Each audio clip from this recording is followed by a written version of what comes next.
IPL 2026 సీజన్లో చెన్నై కథ ముగిసింది. తప్పక గెలవాల్సిన మ్యాచ్లో సీఎస్కే విఫలమైంది. ఫస్ట్ బ్యాటింగ్ చేసిన గుజరాత్ బ్యాటర్లు ఊచకోతకు వస్తే ఆ తర్వాత బౌలర్లు చెన్నైకి చుక్కలు చూపించారు. దీంతో 89 పరుగుల తేడాతో టైటాన్స్ విక్టరీ కొట్టింది. ఐపీఎల్ నుంచి సీఎస్కే అవుట్ అయితే జీటీ సెకండ్ ప్లేస్ ఆక్యుపై చేసింది. ఐపీఎల్ హై వోల్టేజ్ మ్యాచ్లో చెన్నై సూపర్ కింగ్స్ కు గుజరాత్ టైటాన్స్ షాక్ ఇచ్చింది.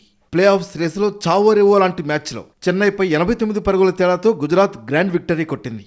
ఈ మ్యాచ్లో ఓటమితో ఐపీఎల్ 2026 సీజన్ నుంచి సీఎస్కే అఫీషియల్ గా ఎగ్జిట్ అయింది. ఫస్ట్ బ్యాటింగ్ చేసిన గుజరాత్ టైటాన్స్ కు ఓపెనర్లు అదిరిపోయే ఆరంభాన్నిచ్చారు. సాయి సుదర్శన్ చెన్నై బౌలర్లను చెడుగుడు ఆడుకున్నాడు. కేవలం 53 బంతుల్లో 84 పరుగులు చేసి టాప్ స్కోరర్ గా నిలిచాడు. ఇక కెప్టెన్ శుభ్మన్ గిల్ 64 పరుగులతో బాధ్యతాయుతమైన ఇన్నింగ్స్ ఆడాడు.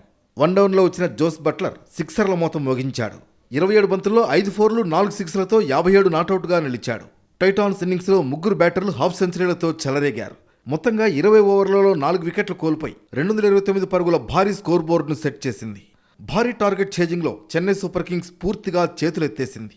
ఆ టీంకు ఇన్నింగ్స్ మొదటి ఓవర్లోనే కోలుకోలేని షాక్ తగిలింది. గుజరాత్ బౌలర్ మహమ్మద్ సిరాజ్ తన స్పెల్ ఫస్ట్ ఓవర్లోనే చెన్నైని చావుదెబ్బ కొట్టాడు. సిరాజ్ వేసిన ఫస్ట్ బాల్ ను భారీ షాట్ కు ప్రయత్నించి సంజు శాంసన్ జోస్ బట్లర్ కు క్యాచ్ ఇచ్చి గోల్డెన్ డకౌట్ అయ్యాడు. ఈ సీజన్ లో దారుణంగా విఫలమవుతున్న సీఎస్కే కెప్టెన్ రుతురాజ్ గైక్వాడ్ మరోసారి నిరాశపరిచాడు. సిరాజ్ వేసిన ఒక అద్భుతమైన డెలివరీకి క్లీన్ బౌల్డ్ అయ్యాడు. తర్వాత వచ్చిన ఉర్విల్ పటేల్ కూడా ఎక్కువసేపు క్రీజ్లో నిలవలేదు. సిరాజ్ బౌలింగ్ లోనే ప్రసిద్ధ్ కృష్ణకు క్యాచ్ ఇచ్చి పెవిలియన్ కు వెళ్లిపోయాడు. ఆ తర్వాత ఓపెనర్ మాథ్యూ షాట్ ను రబాడా అవుట్ చేయగా కాసేపు క్రీజ్లో నిలిచిన కార్తీక్ శర్మ రనౌట్ అయ్యాడు. వరుసగా వికెట్లు పడుతున్న టైంలో క్రీజులకు వచ్చిన శివం దుబే వచ్చి రావడంతోనే గుజరాత్ బౌలర్లపై విరుచుకుపడ్డాడు. కేవలం 17 బంతుల్లోనే 4 ఫోర్లు 4 సిక్సర్లతో 47 పరుగులు చేసి మ్యాచ్ను గెలిపించేలా కనిపించాడు.